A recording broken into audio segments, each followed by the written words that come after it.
Au nom du Père et du Fils et du Saint-Esprit. Amen. Mon Seigneur et mon Dieu, je crois fermement que tu es ici, que tu me vois, que tu m'entends. Je t'adore avec profonde révérence. Je te demande le pardon de mes péchés et ta grâce pour faire avec profit ce moment de prière.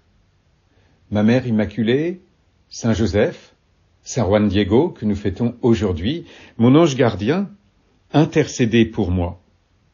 Viens, Seigneur, viens, nous t'attendons. Nous t'attendons. C'est toi qui nous attends, aussi. Dans un groupe, dans un pèlerinage, par exemple, lorsque nous vivons un pèlerinage paroissial, il y a toujours the last one, le dernier, celui que nous attendons à tous les rendez-vous. À chaque fois qu'il faut monter dans le car, il en manque un.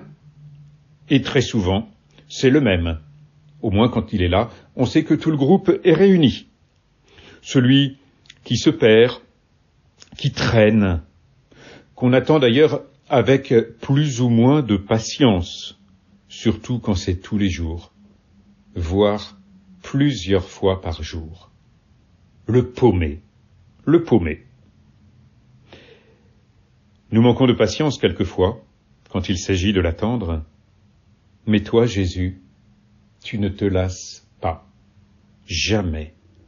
Que ce soit toujours la même brebis qui se perde, ou que ce soit des brebis différentes, mais même si c'est toujours la même brebis, tu ne te lasses jamais. Cette brebis, c'est chacun d'entre nous, c'est toi, c'est moi.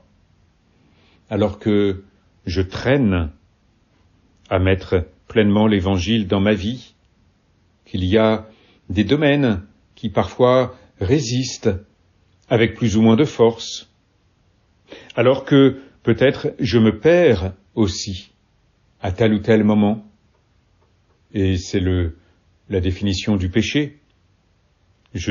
L'Évangile n'est plus là dans ma vie. Non seulement je traîne à le mettre, mais là clairement, je suis perdu, je ne suis plus dedans.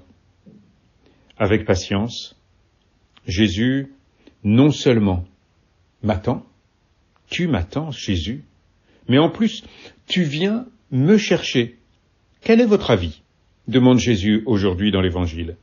Si un homme possède 100 brebis et que l'une d'entre elles s'égare, ne va-t-il pas laisser les 99 autres dans la montagne pour partir à la recherche de la brebis égarée ? Le Seigneur est parti à notre recherche. Par son incarnation, bien sûr, que nous allons célébrer dans quelques semaines, il est venu à la recherche de toute l'humanité perdue. Mais il vient aussi, et encore, à la recherche de chacune de ces brebis. Dieu ne sait compter que jusqu'à 1, disait André Froissart par exemple. Dieu ne sait compter que jusqu'à 1. Et quand Jésus vient à la recherche de l'humanité, c'est pas simplement un ensemble, un grand groupe, une masse. L'humanité, c'est toi, c'est moi, c'est chacun d'entre nous. Je suis la brebis égarée qu'il est venu chercher.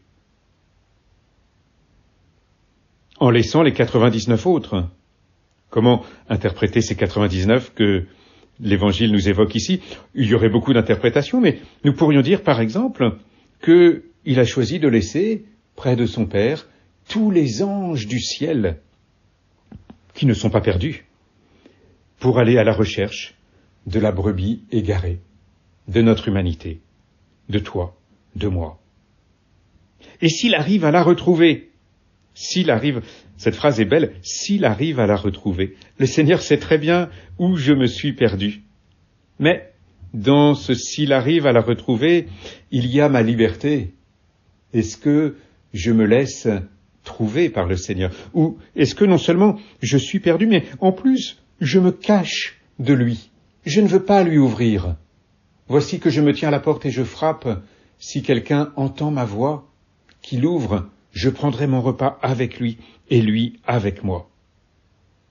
Pour qu'il me retrouve, il faut que j'accepte de me laisser retrouver. Il y a donc cette part de liberté.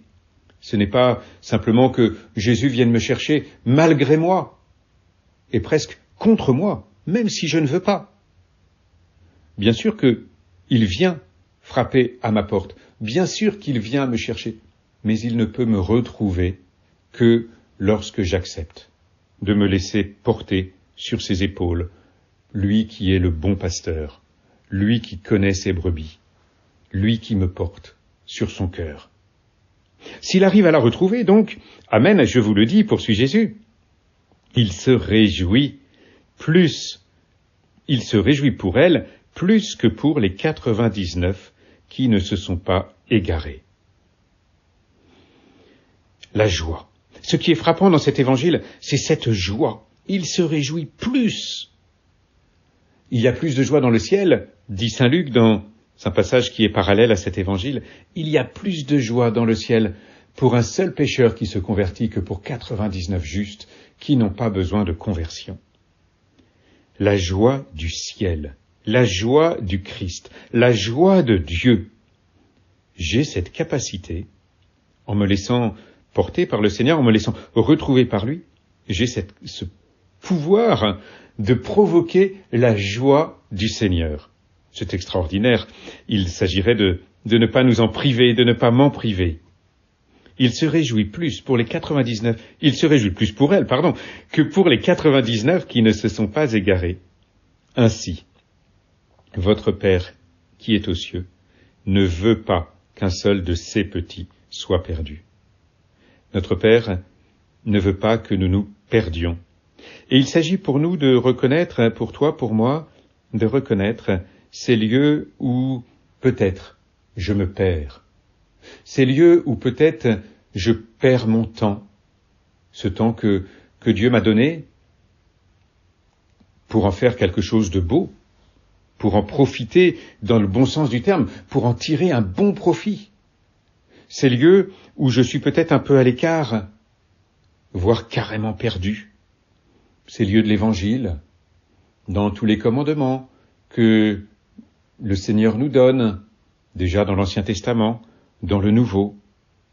Est-ce que, quelquefois, je ne suis pas un petit peu à l'écart?